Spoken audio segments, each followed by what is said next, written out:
Tekken is at some level like always going to be a guessing game, right? Sure. And what makes the highest level of play, like the highest level players, so consistent is that they have these techniques, these reactions, these skills to kind of minimize the amount of guessing they have to do. And in these patches, especially this last one, right?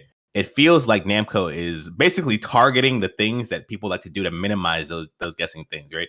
Not so much to give people new things, new ways to apply, like new creative ways to play the game, but hey, this guy was doing these things, so he didn't have to guess against you. He was reacting to your low. It's faster now. Oh, he was stepping your move. You have a homing now, right? So basically, the way you felt fighting Hwoarang when you were like Mighty Ruler, that's actually how Hwoarang plays now. Before I could be like, no, it changes when you get good. Now that's actually how he plays. Yeah. So if I had full control over it, basically anything that came with an up or down arrow on the patch notes, just revert those. If you were a C player, your whole flow is gone. The character might be good. Yeah. He might be really strong. I think he's kind of cheap, but it's not fun. It's not what you chose Steve to do. So one of the coolest characters, and they just make him brain dead. Why? Yeah. No one wanted this. They think somebody wanted it. I think there's a developer people who did, but there's like a developer on the team. Steve, shit! I'm sick of this. I remember in season 1, I said something similar. I was like, they keep balancing Elisa. Like one of the developers' wife plays Elisa. You know what I mean? Like he really wants to like see his wife play the game and like have a good time. So he keeps giving Elisa these things. And I feel. Welcome, everyone, to another episode of the FGCast, my new show where I interview some of the most prominent names in the fighting game community. In this episode, I chatted with Speedkicks, a pro Tekken player who's been competing since Tekken Tag 2. He's known for his incredibly analytical mind when it comes to Tekken, and is, in my opinion, the best coach in the whole community. It was really awesome getting the chance to talk to him, and the conversation went to a lot of really cool places. Definitely one of my favorite podcasts so far. To support this podcast, please consider subscribing. It helps me out a ton. And without further ado, Speedkicks. Okay. Good to have you on here, man. Rough couple of weeks we've had in the Tekken community. I'm sure, you've been dealing with all this shit. How you feeling? Yeah. I'm look, man, I'm feeling pretty good outside of the Tekken thing. I wish for my game to be back in a state where I can enjoy it. You know, that's all I really want at the end of the day. I think everyone I talk to, they just want to love some Tekken again. Yeah. And so, everyone's hoping Namco does the right things to kind of get the game back to where they can have fun. A lot of people are online just being like, oh, I hate you. I hate Tekken. Namco's betrayed us. We'll never just, and we're just like, we just want the game to be fixed. Like, we love Tekken. Mm-hmm. There's nothing else like Tekken. Make the game better and we'll go play it and everything will be good. And hopefully all this shit will stop because Jesus, it's been a lot. Yeah, it's been a crazy time in the scene. Yeah. Okay. So since you're the first like pro player I've had on here, and I wanted to ask you just like, first of all, I'm sure you've talked about this an insane amount, but just like your in-depth take on why this season has kind of like failed competitive players specifically so much. Because like as much as I can talk about it, I'm a God of Destruction scrub and I'm a ranked warrior. I can't even break throws half the time. So I'm just wondering like, what do you think makes this like so horrible, like overall? So I think to start, you kind of want to establish the idea that like the understanding that Tekken is at some level like always going to be a guessing game, right? Sure. And what makes the highest level of play, like the highest level players, so consistent is that they have these techniques, these reactions, these skills to kind of minimize the amount of guessing they have to do. And in these patches, especially this last one, right? It feels like Namco is basically targeting the things that people like to do to minimize those guessing things, right? Not so much to give people new things, new ways to apply, like new creative ways to play the game, but hey, this guy was doing these things, so he didn't have to guess against you. He was reacting to your low. It's faster now. Oh, he was stepping your move. You have a homing now, right? So everything that kind of minimize that and like let people be consistent, they are kind of directly targeting. That's kind of where the pro players are feeling kind of angry about the game. It's not like we've had so much time. We've had a full year of feedback, and like it's so crazy because Tekken season 1 was very flawed. I'm sure you agree. Like great game. Yes. Lots of big flaws, specifically heat. But now we're all like, we just want to go back. Like, bring us back to season 1. The reason everyone wants to go back to season 1 is because people saw a lot of potential in that game, right? Obviously, there was a lot of like introduced kind of new kind of sloppy designs, right? Like let's say Kuma in Heat, right? No one thought that was good, right? Same thing with like Yoshimitsu and stuff like that. But like it was workable. We could go from there. We could if you remove some stuff, you tone some stuff down, you cleaned up a little bit of these designs, it would have been an amazing game. And we were kind of waiting or hoping to see how Namco would do that, how they would clean it up. And instead, they kind of dropped basically a new game on top of that unfinished, game. They kind of added a bunch of new designs on top of this unbalanced one already before even finishing that first layer. And now we have like two just layers of like sloppy design game. I'm still, I've said this so many times, I have no idea what they were thinking. My best guess is that they just were they thought for some reason casuals would like the game more, because there's no way they looked at this from any competitive standpoint. Like, I don't see how they could. Like you said, all the defensive measures, they're actively can't react to lows anymore. Removing sidestep. We buff sidestepping, but now every character has a god homing mid. Like, right. Yeah, I don't get it. My thought, if I'm being as charitable as possible here and trying to come up with an explanation for why they did what they did, my only thought is that, those guys, sometimes, I don't know if you like ever pay attention to like pro discussion on the game, but every so often there'll be guys like commenting on it and they'll like say the most unhinged like take about like, oh no, my character is weak and my character can't do this. And like the guy's like blue rank, but he's like, try to chime in on that. My thought was they figured there was more of those guys than there were the rest of us who kind of enjoyed like the dynamics of the game, and so they wanted to kind of help those guys out, give them some stuff to kind of make them less confused when their mix-up doesn't work, and it kind of backfired, I think. I mean, this is horrible. Like, Namco's in a horrible spot right now, like, because no one's happy. Not one person, not even those people are pleased. No one likes the game. No one likes the direction it's going. Obviously, we have the boycotting stuff going on. Like, clearly they know that they fucked up, right? Like, they're yeah. The sad thing is they haven't said anything like outwardly, but I know for a fact they've been going around like requesting player feedback from like everyone who's like ever competed or anything, and we don't know what they're gonna do with it. They haven't said anything for so long that we don't even know like what plan what they're planning to do with the next patch, with the patches after that. Yeah, so obviously they know it's a big mistake. They're asking for feedback. They've been quiet. Honestly, I think them being quiet, as much as it hurts us, is probably the best thing for them right now, because they had the initial Michael Murray blocking people, which made the situation probably like 10 times worse. And you see all these articles coming out, Tekken devs blocking people who give fair criticism. I think it's good they just took a chill. Hopefully that just means they're going to come out soon, maybe next couple weeks, with like a bunch of new info on what's going on. Yeah, my thought process is that ideally they would kind of acknowledge the feedback outside of just the bugs and say, okay, we hear you guys. We're restructuring our plan for the direction of the game, something like that, right? To make sure we don't overstep, and some kind of good, well worded PR later like that, right? I think that would calm a lot of people down. Obviously, the people who want to be mad will just be mad no matter what. But it would be a good statement to make. But I don't think Namco has the ability to do that, right? As much as I love Tekken, right? I'm a Tekken fan. I've been playing this like my whole life. One thing I'll say, Namco can make a good game, but they kind of suck at PR, right? That's kind of like always what they looked at, right? Yeah. Especially like you said, Michael Murray blocking people is just not a good look. So I don't know if they have the ability to do that. So I guess the next best thing is to stay quiet, because when they talk, they kind of make things worse. It gets kind of bad. It's kind of, just unrelated to that, but what you said about like the PR, I always wondered why they're so behind. Like, even the Tekken talks, does anyone like these like 2.5 like unedited Tekken talks? Like, it feels like we're in 2003. Everyone I talk to, even like, we just like, why don't they do it like the Nintendo Direct? Yeah. You know how the Nintendo Direct is like pre-recorded, there's not a translator, there's like subtitles, right? So instead of having to stop to translate, this edited pretty well. They get exactly to the crux of what they want to show off. They have, I don't know. They're kind of, it's a bit archaic.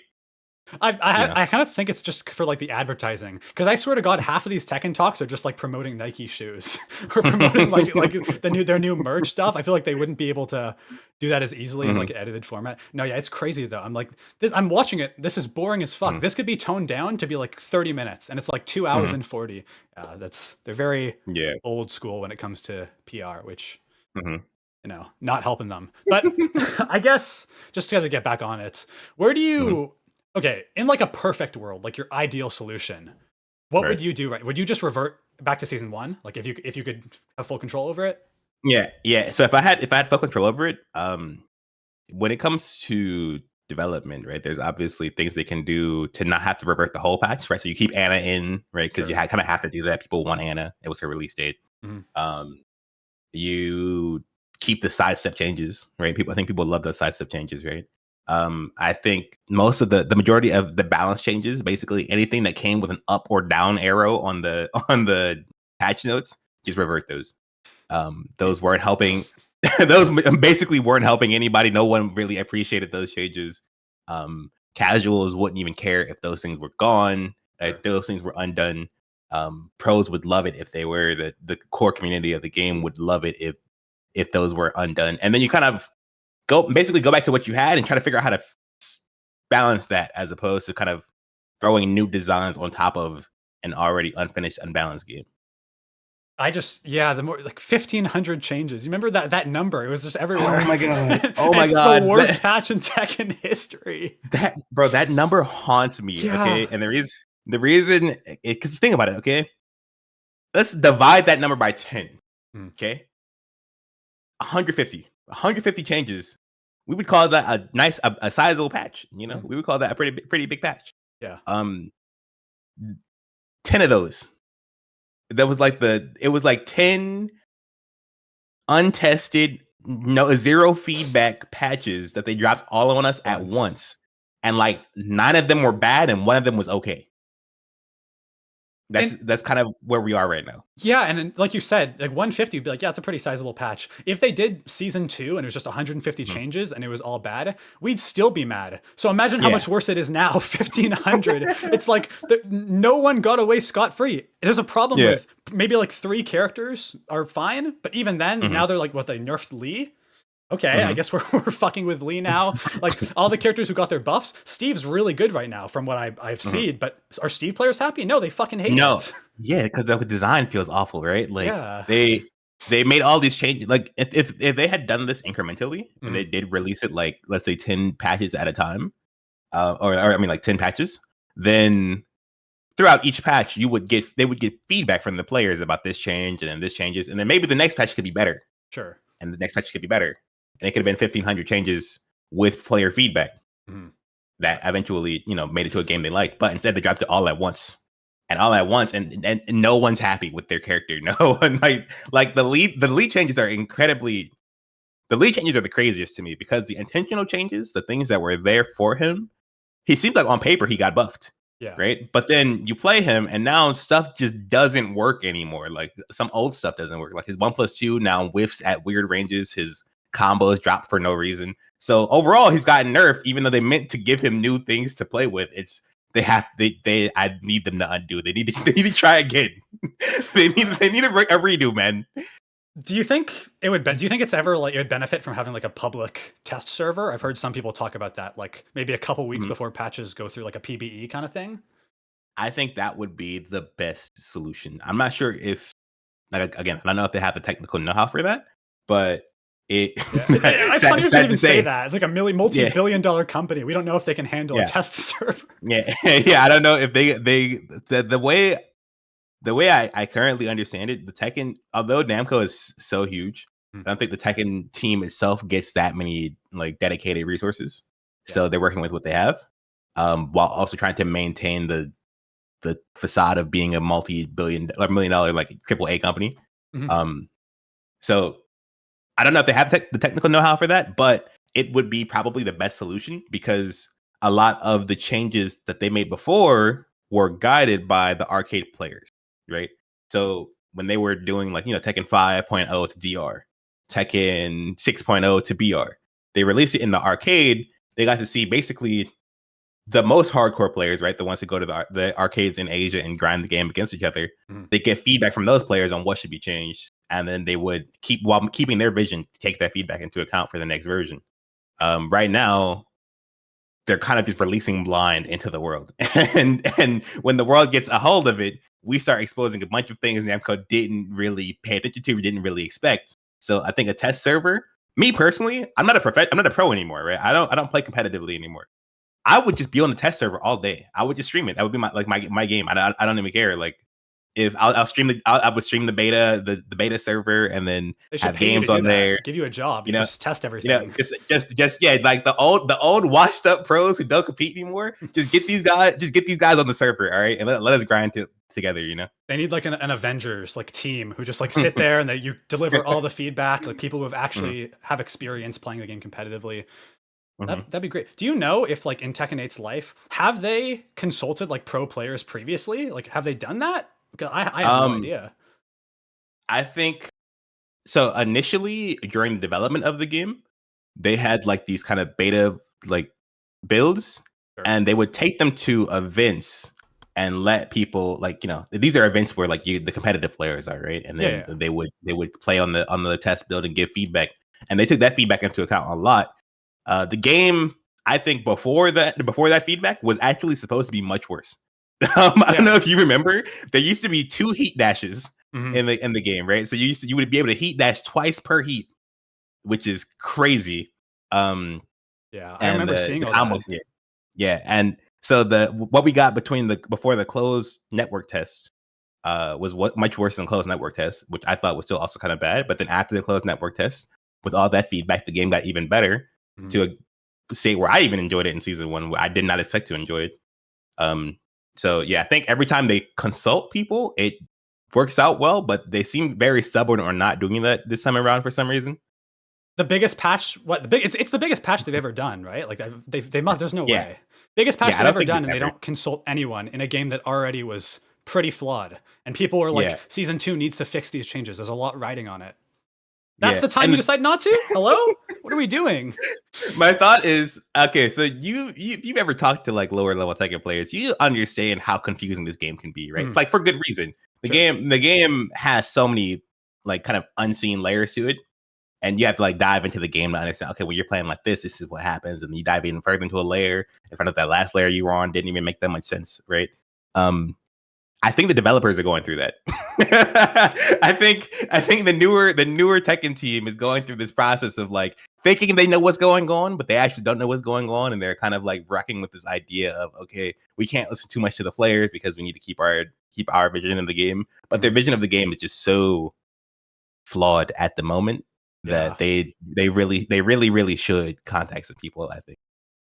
Yeah, and like even despite everything that's gone on, even if they do fix it, like let's say your scenario, they revert it, or maybe they do other changes and we're like, okay, we're back on track. This has had like a permanent effect on Tekken 8's legacy and its reputation. But honestly, the game already didn't have the greatest reputation before, but I feel like now, holy, they're in a bad spot. Yeah. There's not much they can do besides try to fix it, but even they kind of killed their own momentum coming out of Tekken, right? Yeah. I think when Tekken 8 came out, people, a lot of people enjoyed Tekken 7. Me personally, I didn't like the highest level of play in that game, but it was a big game. A lot of people enjoyed it. It was for like a nice little mix of game for kind of newer players and also like returning players, and everyone was so happy. And then they messed up. They messed up, and then they messed up again. They doubled down on the mess up. That's where we are right now. They should, if they fix it, there would have to be, I think, resounding like positivity from the community. You know what I mean? Like the same way that we all got up in arms over it being bad, we have to be like, oh my god, it's so good now. If they actually even made it that good. Yeah, it's, I don't know, just from like a business perspective, the whole thing makes no sense to me. I was chatting with Roofomonger the other day, and he was saying like, Namco as a company should have known there's a lot riding on this update because there's a new Virtua Fighter coming. Like there's going to be a new big 3D fighter. This is the time now where you have to keep players engaged, and they did the exact opposite. So yeah, I can't imagine how much of a nightmare. I feel like if they don't fix this, like Tekken's never going to die. Obviously, there's always going to be players, but it could be really bad. People go to Virtua Fighter. What are they playing? Tekken Tag 2 online now? Like people are doing anything to not play Tekken 8 with where it's currently at. Yeah, exactly. And I've been through that before. So, like, I was around during the Tag 2 era where the play count was low, but the player base was like it's dedicated, like community, right? I know even as someone who loved the game back then and played it when there was like no one playing, and no one wants to see it return to that point where like it was no one playing. Right. Yeah. I've gotten messages from people. They're like, "Oh my god, is this 8? Are we going back to the tag 2 days? Of being like the obscure like side game." I don't know. I don't think it'll be that bad, but they are really testing to see if they can get there. They need to kind of alter direction. Do you see a world where won't die, but let's say they keep going in this direction as their general philosophy? Do you see a world where we kind of do what Melee does? Like, yeah, what if Tekken Tag 2 or Tekken 5 becomes the new main game for like the hardcore community? Could you see that ever happening, or would we all just go play different stuff? I think there are people running old Tekken games at locals right now. I think the thing is about Tekken, and similar to like the Melee thing, right? There's no game like it. Yeah, that's the whole problem. I can go play Virtua Fighter. I don't feel the same way I do now when I play Tekken, right? I can go play Street Fighter. I don't feel the same way I do when I play Tekken. Whether it's 3D for the mind game, whether I'm playing Soul Calibur with similar like movement and mind games, whether I'm playing Street Fighter with similar footsies, it doesn't encapsulate everything that Tekken is. That high speed, like movement canceling, up timing game that comes with these specific frame situations and the way you control your character in Tekken. I can't get that anywhere else. People are probably they would probably run tournaments for the old games. I don't know how much traction it would have. There's too many old games, which is the problem. And everyone's right? like split on which one they want to play, right? Yeah, exactly. When Brawl came out, people just went back to Melee. That was the game to go to. But now we're Tekken 8. People are like, "Yo, let's play DR. Let's play Tag 2. Let's play 6." Some people are like, "Let's play 7." Right? So it'd be maybe too split unless we got some modders on the case, I think. Dude, I can just imagine a scenario where like, let's say like they mod a version of Tekken 5 DR, and they have I don't know how much you know about Melee, but there's like Slippy. You can play ranked. It's like really good connection. Let's say they do that for Tekken 5. And everyone's like, "Oh, this is great." Namco comes in, copyright, lawsuit, suit. That like it's like a Nintendo scenario. It's like my worst nightmare, dude. But no, that's all possible now. You never know what's going on. We have no clue where this is going. I know right now there are modders who basically they just released like this thing where they removed heat and they removed string tracking on a lot of the moves. And I think people are enjoying that. They're pushing in that direction. I myself was looking at the ability, like the potential of adding rollback to the PSP DR emulator, because rolling back a PS3 emulator is significantly harder than rolling back a GameCube emulator. Sure. So people are like looking at different ways to kind of revive these old games. That people are looking at the recompiler for Tag 2. Like people want to play Tekken, man. They want to play Tekken so much that they're getting technically involved now, right? And that's where we are. That's where the game's pushing. It's an interesting future for the game for sure. What would your choice be to go back to a Tekken game if everyone were to play it? What do you think is like the best one competitively? So my favorite Tekken is Tag 2, but that game is so tough. And I think the more universally loved Tekken with probably the least insane barrier of entry would be DR. And that's like if you're asking someone what the best competitive Tekkens are, they're either going to say Tag 2 or DR usually, right? And if the older they are, the more they're likely to say DR. I play DR. I love that game. I love DR. I love Tag 2. I can play either. I think people would love to play some DR. I mean, that's, I guess, one good thing to come of this is so many people are experiencing the old games again. Like I've seen plenty of people who are like never played it before, getting an emulator, booting it up. Because the old Tekken games, especially DR is so good. That game is so good. I mean, I don't think I was even alive when it came out, but I love playing it. How old are you? I'm 20. Oh my god! 2005. Wait. Okay, yeah. So you're like as old as Tekken 5.0, basically. Okay, I see. That's crazy. Yeah, it's a lot of people have been here a lot longer. Trying to make it work. Okay. You also mentioned the mod where they've removed heat, right? Would you be interested in them going in that direction, or do you like heat as a mechanic? I have always disliked heat. I thought heat was the worst part about Tekken 8. Okay. I knew it wasn't going anywhere, so I was like, let's see ways they try to balance it. But in an ideal world, Tekken 8 released with no heat, less counter hit launchers in Tekken 7, the nerfed low parries. Every character got a little bit of new moves, and it's the perfect game to me personally. So I think that direction is pretty okay. I think they might overtune it a bit. The direction they're going with the mod. I'm not entirely sure yet, but it's gonna be interesting to see how that develops. I think it could be good. I haven't looked too far into it, but I was reading. There's like a Discord image going around, and there was a person saying like no plus on block moves anymore, and like it seemed like he was kind of going a little bit too far. Too far. Yeah, because that's not how Tekken operates entirely. Right? There's never. There's always been some plus, some frame traps, Were there no plus on block moves in Tekken 5? Like, no, of course there were. Yeah, exactly. There were, especially running moves, right? But it just the movement was so different. So if that nuance is hard. If Tekken 8 did like a legacy mode where they removed heat and they removed some of like the more hated, like universally hated mechanics, do you think that would be like a good solution? Would everyone just go move to that? Or if Tekken 8 released a legacy mode, nobody would play the regular mode.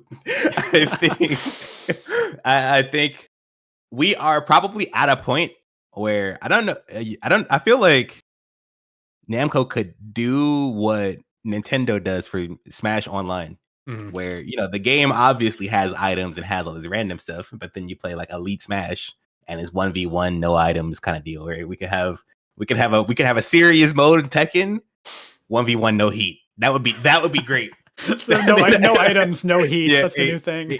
Exactly. No items, no heat. We can remove the party. They have the party mode and the normal mode. People would love that. Yeah, I don't know. I'm conflicted because I like the idea of heat. I like how it differentiates Tekken 8. Like obviously huge changes to the game, right? Like we haven't seen changes this big in like a really long time. But I just think it was executed really poorly. And that's in season 1. Now it's like 30 times worse, maybe.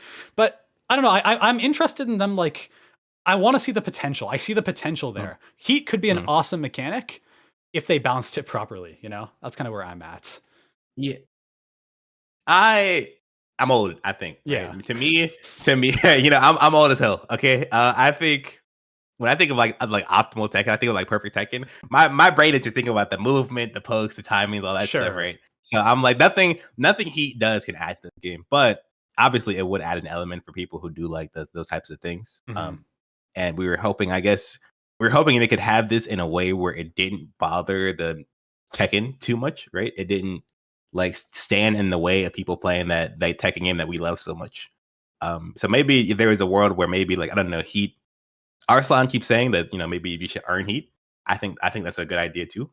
Because then the Heat would be a result of at least you winning that Tekken game, that pure Tekken game, which is what we all want to do in the first place. We want to play Tekken, not whatever the fuck, whatever the fuck this is. Yeah. I'm just thinking now, like what you said, like, yeah, wouldn't it be crazy if Tekken had like a settings slider and it was like rage, turn on or off, heat, turn on. Yeah, that'd be so. I kind of like that idea. That kind of sounds cool. Yeah, it does. I don't. Options. That's all people want. Options. Right? Gameplay options are the best. I guess like I used to play Smash Ultimate competitively. Horrible game, by the way. Awful. But one thing you can say is there's a lot of like you can change everything. Like everything's customizable. You can change all the stages, all the effects. You can turn on certain items. Like there's so much you can do. It'd just be interesting. Although I feel like it'd probably be really difficult to do because so much of the game is like are based around heat. And there's like heat engagers. We change them. Do we want to change like all the different effects? It'd be difficult, but yeah, I never thought about that. That's really cool. Love to see that, I think. Okay, so I guess I've asked you like where you want it to go, but like in a realistic world, like what do you see happening? Do you think they're just gonna fix it over time? Like if you had to predict like realistically, what do you think is the most likely thing they do about this, Namco? Realistically, okay, so I think the most probable answer is they drop this emergency patch, which probably addresses a couple of bugs, right? Yeah. Like the Paul bug with the unblockable while standing after forward 1+2, the Jack clap being uninterruptible, unacceptable. That was not intended. The Ana stuff probably patch that out. Maybe that was intended. Maybe they just thought it'd be fun. The Ana move list swap is crazy. I saw her doing like Jet Frame Skyrocket. That was crazy. And little small bugs like that. The one where Eddie holds down forward and he teleports forward. I think they're gonna try to like clean up the bugs, and then we're gonna be stuck playing kind of maybe one of the worst versions of Tekken for a little bit before they announce a direction. I think the direction will probably be. I have no clue what they can do. Honestly, they don't like saying "my bad." I think. Well, it looks horrible. It looks like doing the biggest patch and then redacting it. It's gonna look horrible no matter what they do, right? Yeah, exactly. Especially Japanese companies, they really don't like you saying, "Oh, we messed up." As long as if they can, they'll deflect before they like take accountability of that. So I think they're gonna try to make it work for maybe the next year or so. They're gonna try nerfing things and balancing things to the point where they can say, "At least it's balanced." You're complaining because you can't win, and then and then maybe season 3 they just remove a bunch of stuff. That's my thought. Do you think that's going to be enough? Like, let's say they do what you think, bugs are removed, everything's gone. They do a couple balance changes, all like the ridiculous stuff gets toned down, like King gets nerfed, all that stuff. Like that happens. Do you think that would be enough, or are people just too unhappy with the game's direction as a whole? Like, will the boycotts keep going? I think the boycotts will keep going no matter what. Even if they reverted. But other than that, the boycott guys are kind of weird. I think we are. I don't think that would be enough to fix the game. I don't think it would be enough to make the game better than it was in season 1. I think the introduction of a lot of things that they added to the move pool and to the kind of way things work kind of messed up the game in a way that will forever be lackluster if they don't remove them. They can, however, like I said, reduce the impact enough to where they can at least kind of say it's a little bit balanced, even though it's not fun to play. And that's not fun to play. And then they will accumulate a new community of guys who are like, this game is fine, you guys are just complaining, right? And over time they'll build up a new community with maybe the older players, the T7 players, the pre-T7 players, even just not playing the game. And these new guys are playing the game, and they're the new community of the game. I think that might be very probable, but there's also a chance where they recognize that that's not what they want, and they do some heavy-handed reverting of a lot of changes. Maybe not all the changes, not a full reversion of the patch, but undoing a lot of changes and then trying to fix the game from there it's possible, not probable, I think. Yeah, I think my most optimistic but also kind of realistic take, I think, they're going to do the bugs. They're going to do a couple patches to the really egregious stuff will get toned down. And maybe a couple of other system issues. I can see them nerfing heats. The more I think about it, I can see them I don't know what they do, but maybe I think was it Main Man who said your heat goes down mid combo. Maybe make it so you could stay on the ground or something to stall out heat if you want. Nerfing heat smashes universally, nerfing heat dashes. There are stuff they could do. Maybe even make the heat bar smaller. Maybe even remove the heat bar. They're not going to do that, but there's that's the way I think most optimistically. That's what we're looking at. The problem is it's not going to be enough for most people, right? So many people are we're done, hate this direction. Even if you fix the dumb stuff, this isn't the kind of game we want to be playing. So it's a rough situation. Right. Yeah, and a lot of people were playing season 1 under the understanding that season 2 would remove a lot of stuff and make it better. So when season 2 did the exact opposite, that kind of broke their patience in a way that even if you reverted back to season 1, they still wouldn't be happy, Yeah, it's definitely going to be really interesting to see how all of this plays out, especially when we have isn't Evo Japan's coming up, right? And we saw the numbers. It's going to be the craziest tournament I've ever seen. Dude, I'm looking forward to getting drunk as shit and just streaming that and just having it's going to be so funny. It's actually going to be so funny watching that. But yeah, dude. And Tekken World Tour, I don't even know. I think they should just postpone it. I think they should just postpone the circuit and say, we're not going to run competitive till this is fixed. They're not going to do it, but they're not. No, they're not going to do that. I think it's going to, that would probably be worse than just playing on the patch, I think. But either option is not good, to be honest. Yeah. Rough time to be a Tekken fan, but we can try and be optimistic. Oh yeah. I was going to ask, not really related, but related to the game. People always want me to ask about people's mains more. I never do that. How do you feel about Hwoarang specifically in this patch? Brain dead. I think he's really I think he's really, really brain dead. It's two major changes to him that make me feel that way. The new low, down 3+4. Tracking one, right? It's a homing low, has more range than basically all of his moves combined. And it on counter hit is plus 31 on hit and left flamingo, right? So a big portion of, I mean, honestly, the main thing you're doing when you're playing Hwoarang is thinking about how to close that gap, right? Thinking about what you have, the little tricks you have to do to like get in their head and bait their whiffs and make them uncomfortable trying to control their space so you can go in and hit them. With that move, it kind of automatically does that, which means you're kind of playing a really, really simple mind game to get right into flamingo, and get your pressure started, which is the easy part of Hwoarang. So now it's kind of all easy. And then on top of that, the right flamingo 4-3, the other new move, which is like it keeps his offense going in a stance where he normally ends his offense. Right. So right flamingo is usually where your strings kind of end, but now he could just do the mid that's +4 on block and keep it going back in the left flamingo, and the character is basically the way you felt fighting Hwoarang when you were like Mighty Ruler. That's actually how Hwoarang plays now. Before I could be like, no, it changes when you get good. Now that's actually how he plays. So it isn't fun to do as a player who like the other layers before. Yeah, it's so weird. It's so weird the general direction they went, because even in season 1, right? A lot of people talked about how they've simplified a lot of the characters transitioning from 7 to 8, right? Jin, Law, obviously, there's a lot of examples that come to mind. But nobody really liked that. Like, no one was positive about Tekken 8 Jin or like what they did to Law. I feel like the general community was like, why are you changing like legacy identity? It feels like they've just doubled down and just done it to like so many more characters. Like you said, Lee, Steve players. Jesus, why Hwoarang? Why are they? Why? Do they just want the game to be brain dead? It's Tekken. It felt like, the season 2 felt like we're not done yet. You know, it felt like they were, oh, you thought you were safe. Oh, you thought your character was safe? No, we're coming for them too. And so, you know, that's a bigger part of where the outcry is coming from too. People are getting their characters destroyed. Like, if you were a C player, your whole flow is gone.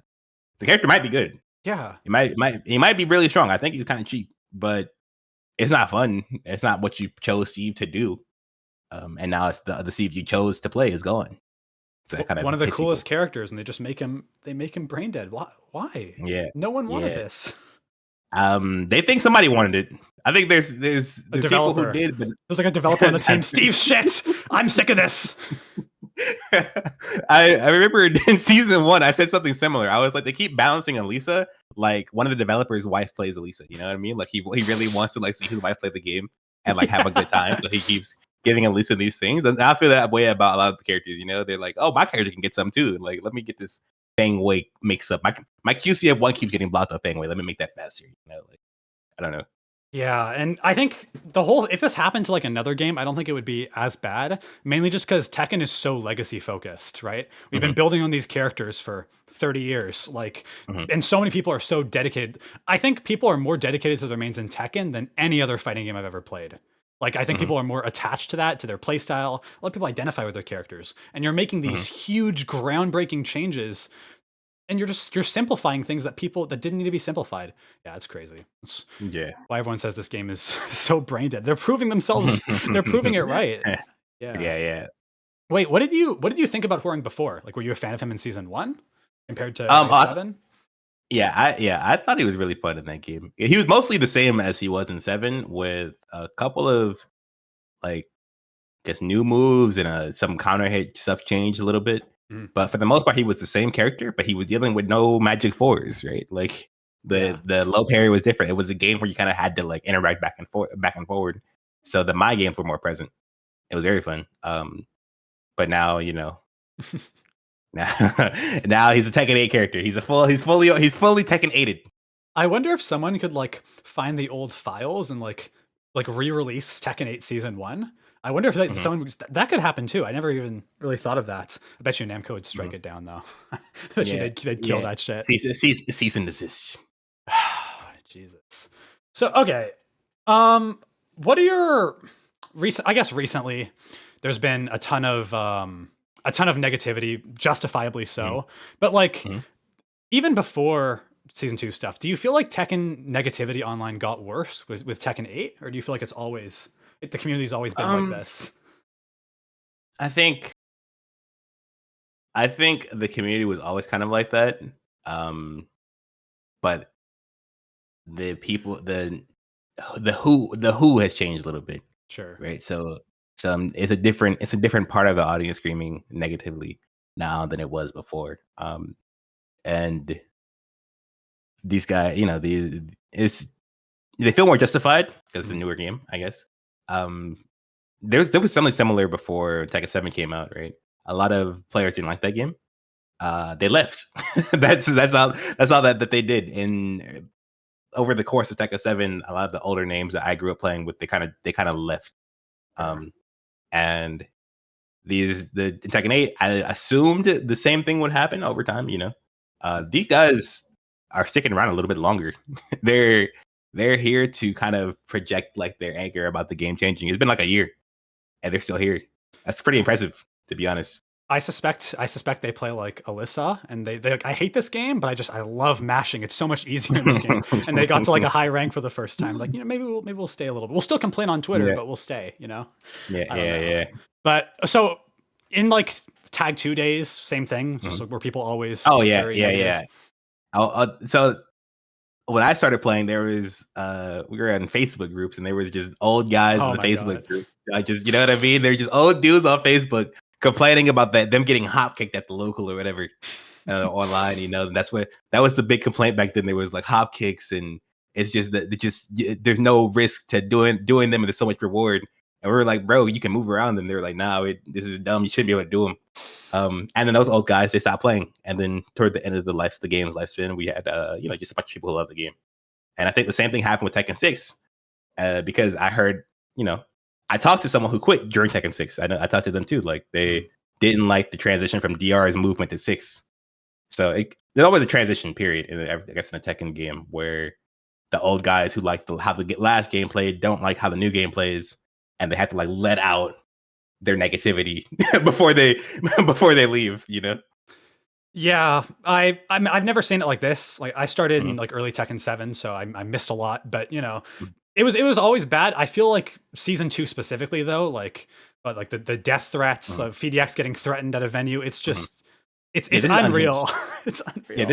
Yeah, this is completely new territory. Okay, one, because the game has more eyes on it than ever, and two, because they've messed up the worst they've ever messed up. I've never seen anything like this before. So, it's as a passive observer, you know what I mean? You step back for a second, you're like, this is all just internet stuff for a video game, right? It's just it really is just a video game, even though we love it so much. You'd think a country got invaded with how these people are talking. Like, I check my notifications, and there'll be like one guy spamming like slurs in my replies. One guy saying, "Oh, you're contributing to destroying the Tekken community by streaming the game. You need to kill yours." I've never seen anything like it. People are unhinged. Yeah, and the craziest part is they're probably just like a blue rank Kazuya player who's just mad that they're getting cooked by chainsaws. Yeah, I don't know. We always knew, but I feel like I've never experienced it like this. People are like obsessed with Tekken. You have to be. It's obsession to get to this level. Like, if you want to boycott the game, great. That's awesome. Don't pay. Like, don't play. Don't pay any money. But do something else. Maybe go for a walk. Don't start fights like harassing people online because they're still playing a game you don't like. It's just they're like angry, like as if people are crossing the picket line. You know what I mean? They're like they want. I don't know what they want. I can't even fully tell you what they want. They're just mad their favorite game isn't fun anymore. I get that. I think a lot of them are trying to convince people to also stop playing the game. I think that's like their goal.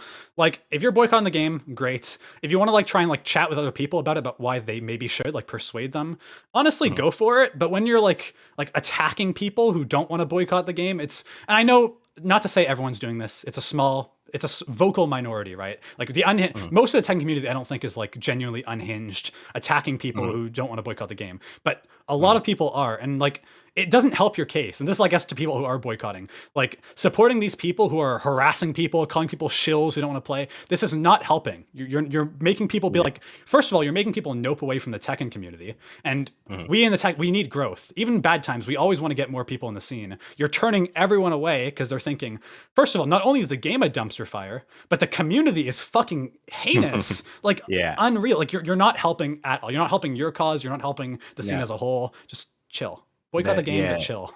And I think you lost them as soon as you said that we want growth, right? Yeah. I don't think they want growth. The idea that they have right now is if you are kind of doing your best effort to mitigate the fallout of what's happening here, then you are a Namco show, right? Because the concept, honestly, they never really considered the idea that the actions of someone who wants to see their favorite game succeed and the actions of a shill look very similar. So in their mind, they see those actions. They're like, "You're a shill. You must be paid by Namco, not you really just want Tekken to do it." Dude, I wish I was paid by Namco. What the fuck? Send me that. I know. Bro, listen. If I was paid by Namco, okay, I'd be having conversations with them right now. Okay, we would be doing things differently. All right, we would not be blocking people on Twitter. We would not be radio silent on the game. We'd be doing a whole lot different. But over time, after dealing with this like whole internet like game following thing for a while, you start to just realize that people kind of lose their ability to think rationally when they're angry, right? So the game is in a position where everyone's already mad.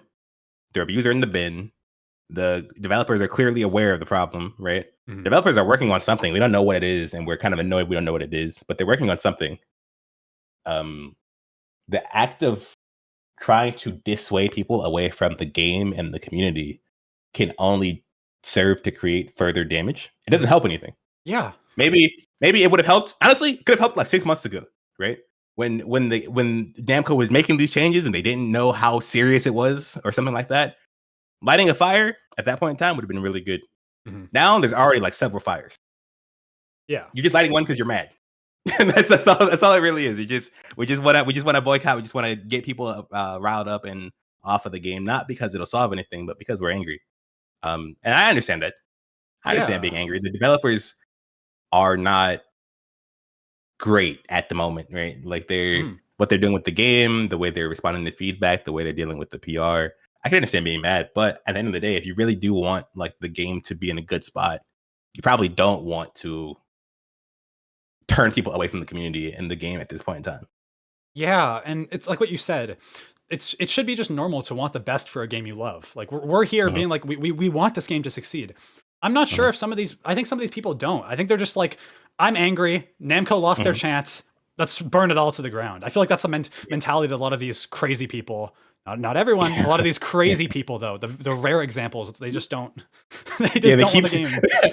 They keep saying "scorched earth," like they say "scorched earth," and then they like say like a slur, and then they block you or something like that. It's so crazy. It's like if I can't have fun, no one can. You all need to die. And it's, Jesus, chill. Just It's not helping. It's a funny time, for sure. Yeah. Hopefully we'll get through it. But like you said earlier, I think the boycotts will last for like a while. Like it's not going to go away after the initial patch, which great. Just be peaceful, be civil. If someone enjoys the game, let them enjoy the game. That's all. And go ahead and boycott. Okay. I wanted to. What else do I got here? I wanted to ask you. I have so many questions about like competing in Tekken because like it's so interesting to me, especially in the older games. When did you start like competing? I started competing as soon as Tekken Tag 2 came out. The way the timeline was back in 2011, 2010, I was introduced to Street Fighter, and I was a Street Fighter 4 player for like a year. And then I saw that Tekken Tag 2 was on its way out, like it was being played in my arcade. And I was like, I used to play that game when I was a kid. Let me try to compete in that. So I bought Tekken 6 like a couple months before Tekken Tag 2 came out, and I started like learning combos and punishes and all that stuff. And then Tag 2 came out, and I went to my first local. And I got cooked in casuals by Anakin because I live in Atlanta. Right? First local, Jesus. The first local. I was running a little streak on the setup. Okay, I was feeling myself a little bit. I was like, okay, cool. I'm playing this Tekken thing. I'm not that bad at it. And then Anakin hops on. He's talking to his friend behind me. He's like, you gotta let this kid beat you or whatever, right? Because I'm like 16, but I got like a young face, right? So his homie hops on. I cook his homie off the sticks, whatever. Then Anakin sits down and he beats me the worst I've ever been beat in any video game ever. Did you know who he was at the time? No, I did not know who he was at the time. God, okay, I just know that this dude hopped on. He was playing Jack. He just quick perfect. I'm talking like it was insane. Like just it was really sick fundamentals. Okay, but I was like fuming. I'm like, all right, he called me a kid and he beat me off the game. Like, whatever. And then later I found out who that was. Yeah, and I was like, I'm gonna beat that guy. And that was like my whole motivation for like 2 or 3 years of the game, which is beating that guy. And he taught me a lot about the game, and he we played a lot, but at the end of the day, I just wanted to beat him. That's all it was. That's the reason I competed so long. That was your driving force, and you just kept going from there, I guess. Yeah. So basically, by the time I got good enough to beat him, I won a major. That's how that played out. And now at that point, I'm like, well, I guess I can keep playing. Yeah. Right? There were sponsors, other tournaments to go to, beating people, all this stuff. So and then Tekken 7 came out, and that's when the game kind of blew up. And then esports contracts got involved and all that stuff.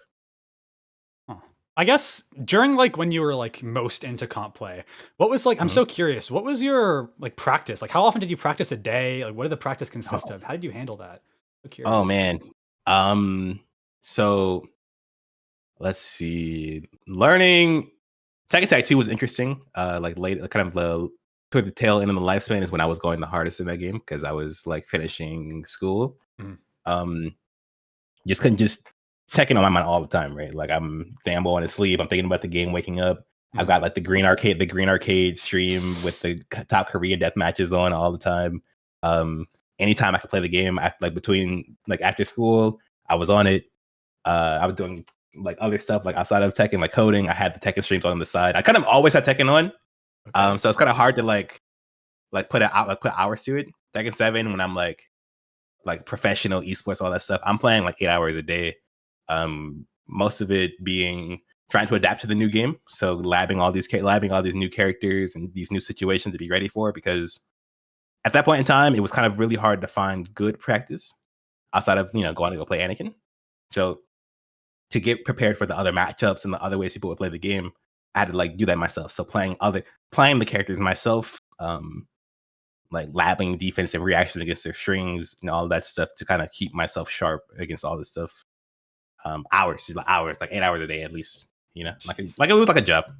Yeah, well, yeah, holy shit, like a very difficult one too. Like just getting to that level and then maintaining it like for periods of time, it's got to be so difficult. Yeah. So I guess this is just on that topic.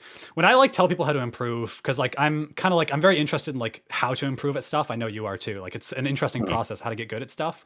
For fighting games, I'm always like, VOD review is like one of the most important things you can do, like watching your own matches and also like watching matches of players who are better than you. But when you're at like the very top, I imagine there's not as much of it, like just VOD reviewing, because you don't really have like other like top players better than you who play your character to like learn stuff from. You are that person people are watching, right?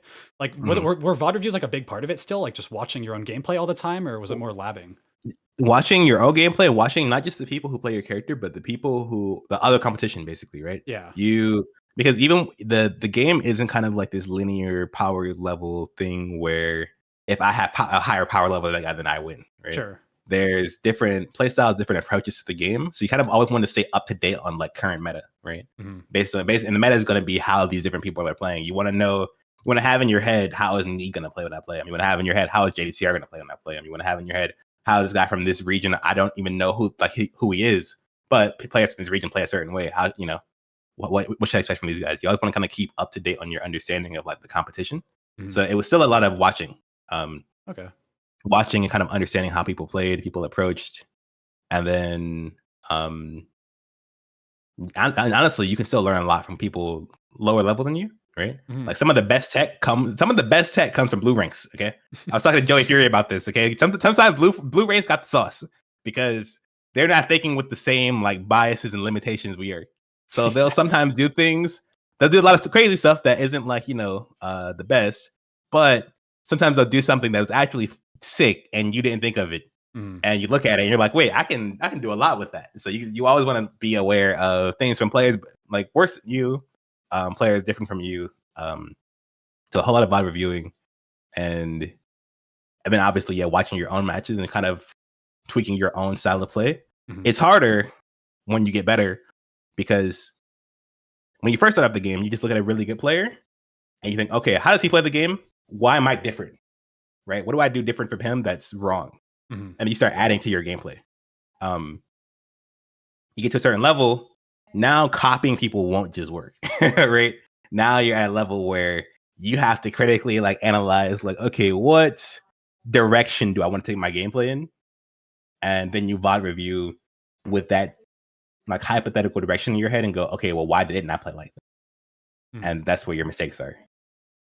Oh, dude, there's so much. I guess because Tekken, that's what we love about Tekken, right? It's so complicated. Like, no, there's so many layers to all the gameplay. Like you said, you can watch a blue rank and you can learn a ton, because there's always, the characters are so complicated. There's so many new stuff. You could be playing for a long time and you could run into a player who does like moves you've never seen before and like strategies you've never seen before. There's always more to it, which I think is one of the reasons people don't like 8 as much. It feels like they scaled back on the layering, especially now, right? There's just so many less layers to interactions.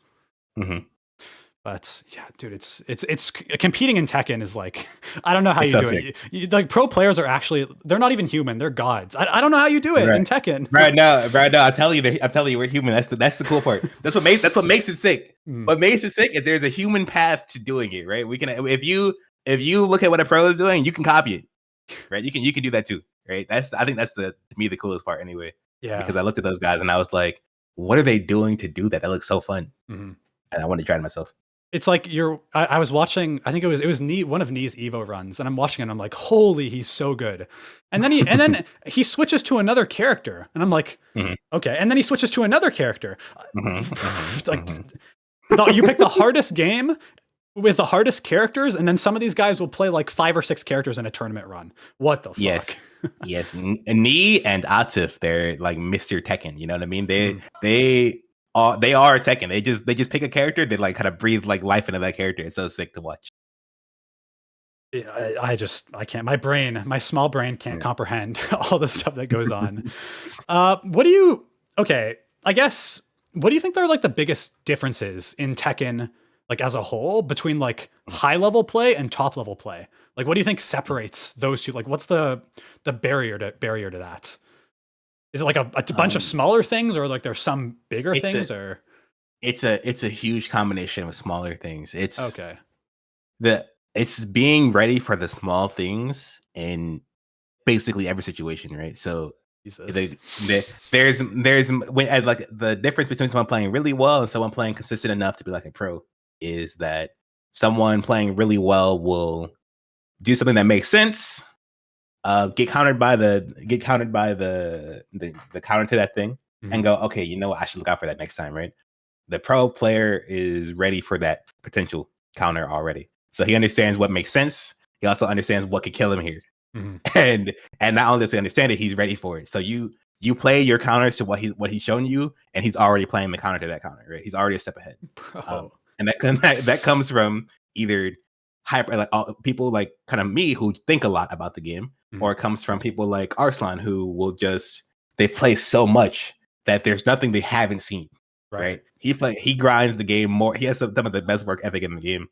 And so for that reason, even though if you play him and you're playing a matchup he doesn't know, he'll ask you a bunch of questions. Like you'll play him like, is that plus? Is that whatever? And then by the time he's ready for a tournament, when he's matchup ready, there's nothing he doesn't know. There's nothing he's not ready for. There's nothing he hasn't already answered. And that's the difference.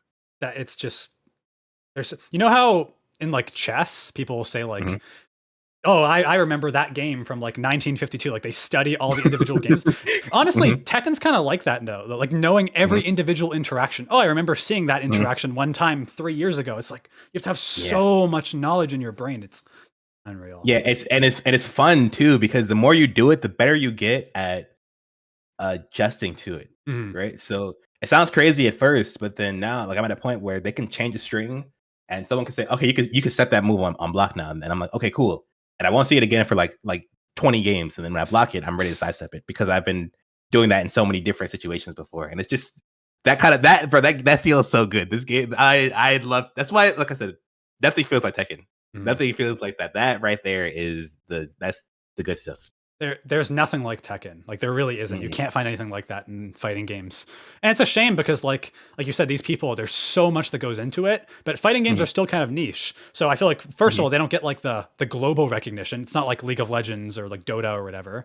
And also I feel like competitive play is just it's underfunded. Like these players should be making millions and they're not because it's just it's too small. Like and so I think slowly we're getting there, right? Because what Capcom had a $1 million prize. Slowly fighting games are getting there. It's still too little, but it should be so much more.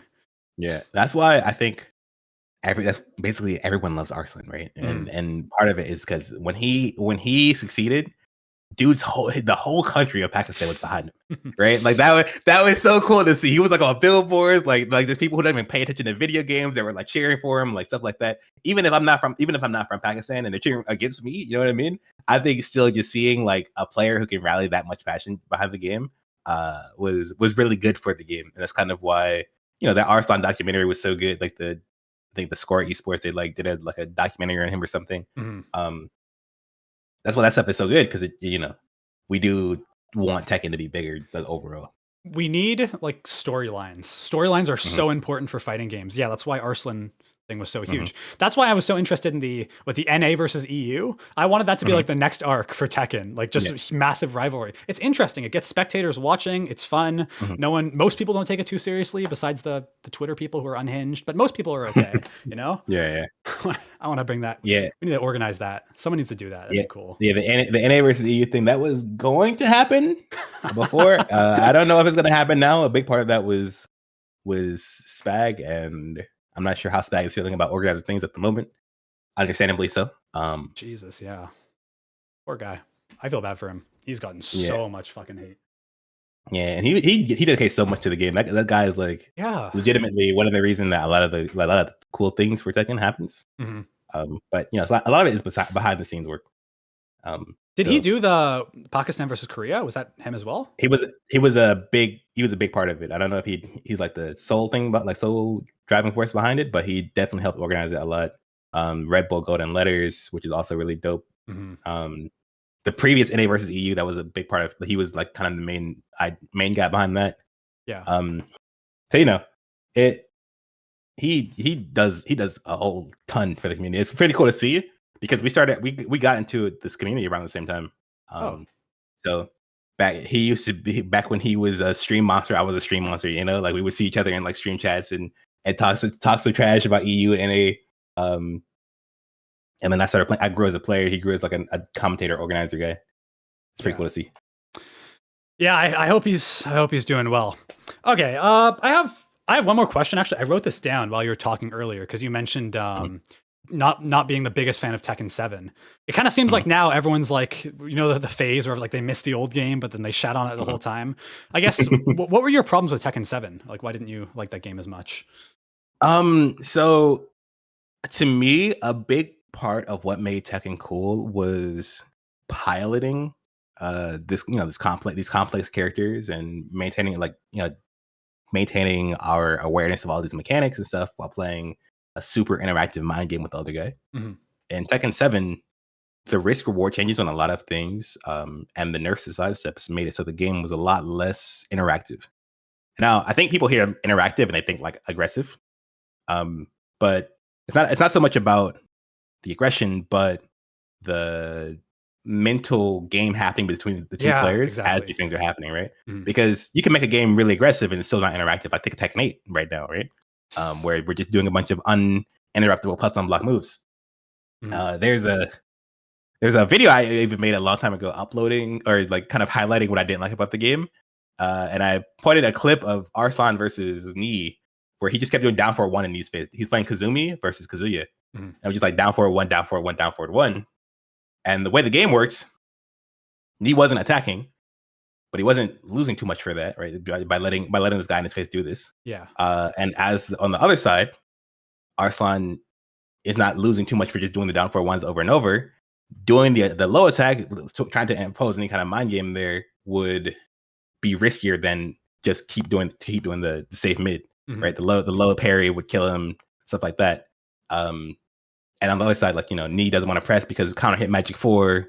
So, anything could get him killed, right? So both players are kind of like letting the game say that like standstill. There's no reward. There's very little reward and a lot of risk for being the person to progress the game past that point. Yeah. And that was why did not take a step. It was like a stalemate. It was like you're playing like these very, very small stalemate situations, like taking chip damage at like chipping each other for poke damage at a time. And it just got really boring when you kind of like had rehearsed defensive patterns for a lot of different things. It wasn't that engaging as a player. And in Tekken 8, Season 1 came out. I really enjoyed that they removed those things that stopped you from being like engaged in the game. But then they also added in a whole lot of new crap along with it that kind of like muddied it up. But I was able to have more fun with a more interactive game, even though there were situations where simpler things were happening too. Yeah, I remember, I think I had that thought too at some point watching. It always felt like, pro play, there wasn't really an incentive to ever take risk. Like you said, right? Yeah. Like just poke, one low poke, 10 damage here, poke. And it's like, that's what we love about Tekken. We like the mind games, right? We like seeing crazy side steps, big reads, like interactive stuff like that. I guess, was poking just too strong in that game, or was defense too strong? So it was risk reward, basically. Things that progress, so things that would make you want to deviate from the safest, most stable option. They were not rewarding that much and very, very risky, right? So, like I said, Arslan doing the down 4-1 Kazumi, down by 3 would poke for like 10 damage, but if it got blocked, it could get twin pistons, it could get launched, it could get low parried for tailspin combo to the wall with, and if you have rage, that's a whole other thing because they buff rage in that game. And then if you did poke the other guy down, he would get put in rage into this kind of with this one god move, the rage drive. So the risk reward is kind of the reason that the game ended up playing the way it did, along with the reduced sidestep, because sidestep used to be a kind of low risk option, but sidestep is a low risk option keeps the game going because no one's in block stun, no one's in hit stun. But if I poke as my low risk option, now you're locked in, So it was a whole combination of factors that created that gameplay for Tekken 7 that I need mental engagement to like stay involved in the game. Yeah. So I would play Tekken 7, I'd just get really bored. I'd like I would like play Tekken 7, I'd be reading my chat, just backdashing with Kunimitsu, doing some pokes here and there. I'd play Tekken 7, I would just like I'll pick Hwoarang, always go mid and then like do one low and then watch the other guy like freak out. And watch YouTube on your other monitor. It's just keep throwing mids and doing sidestep duck patterns all day. It was kind of sleeper. And was that not an issue in Tag 2 because movement was so much stronger? So movement was stronger. Low parries weren't as strong. And the 2 health bars meant that even if your opponent made a good defensive play and they hit you for a lot, right? Then you could tag out. If you tagged out, you had a second. You didn't just take a 70 damage combo. Wasn't a 70 damage combo. You know what I mean? It was like a what is that, like 45 or something like that. Whatever. Because you had two health bars. Sure. And then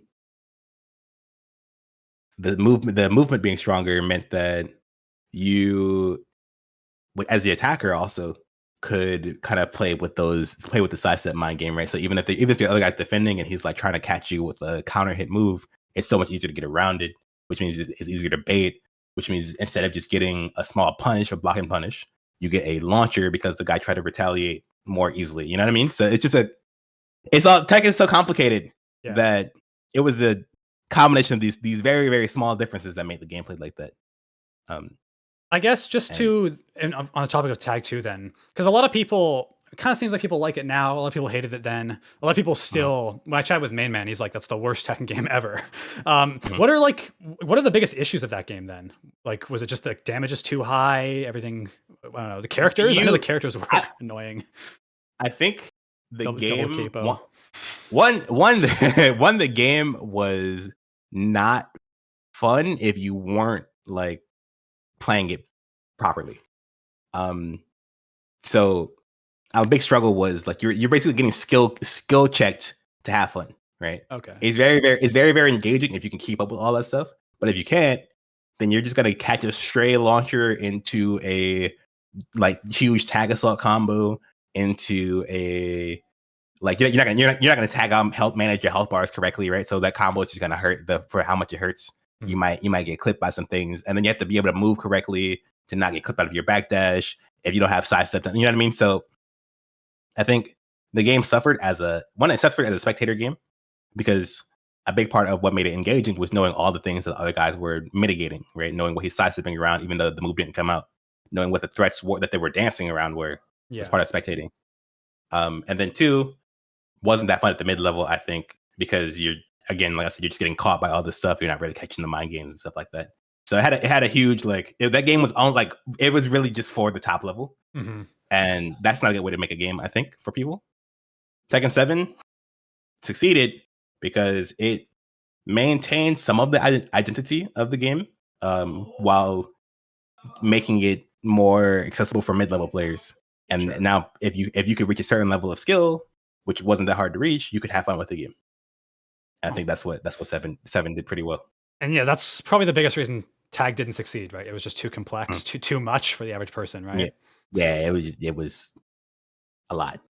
That game fascinates me though. Like you said, there's Tekken's the most in-depth fighting game, and this is the most in-depth Tekken. Like there's just do most pro players like it as well? Like do they really like that game?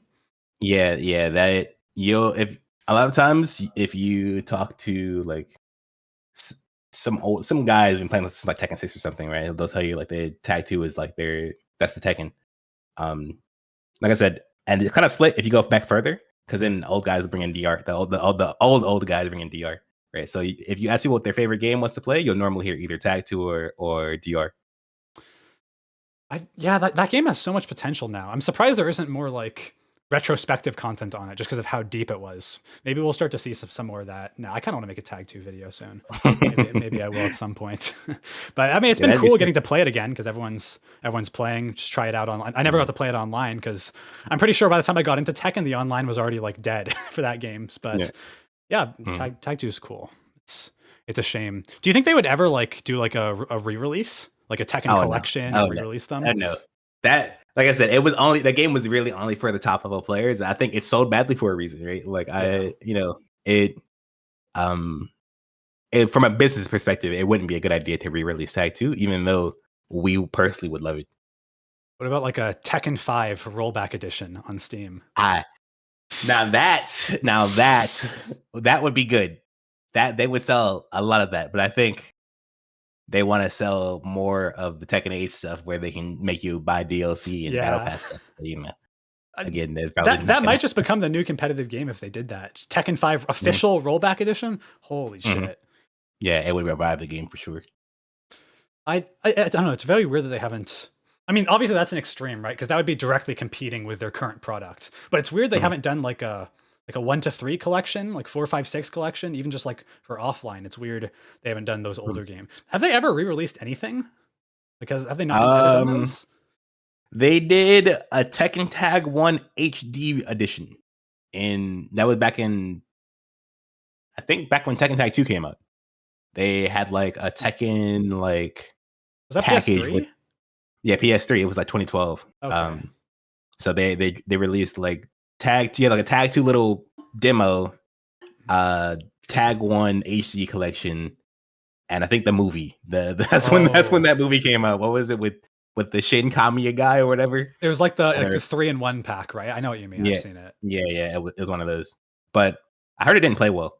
I heard the HD like the 16:9 resolution changed a bunch of stuff. So I mean, I hope they do that. Just more legacy content is always. I think all games and all systems, they should just re-release their old games because players want to play it. Everyone's emulating your game, but if they made Tekken 5 like HD or rollback, you'd make a fuck ton more money. Right now they're making 0 off of all their legacy games. They'd make a ton. Weird they don't do that. Yeah, I don't know what's up with that either. I think it would also people just appreciate it too. Like they like it make them more fans of your game. Yeah, it's maybe. Do you think it's also like a Japanese thing? Because I know Nintendo's big on that as well, like not re-releasing their stuff, and when they do, it's like low effort, very expensive. Maybe it's like a Japanese thing, just to not re-release games. I don't know. Yeah, it might be a cultural thing, I think. I don't know. To me, just business wise, you'd want to just get all your. If people are willing to pay, fucking do it. Yeah, you don't really Yeah. lose anything. But all right, I think that's pretty much all I got. That was a really good chat, man. Thank you again for Mhm. coming on. It was awesome getting to talk to you. No problem, man. Thanks for having me. It was pretty cool. Yeah, this was great. You want to let everyone know where they can find you? I am always going to be streaming at twitch.tv/SpeedkicksATL. And I will always be tweeting at twitter.com/Speedkicks. Perfect. I will link those all in the description. Yeah. Mhm. Thanks again, man. This So, was yeah. here.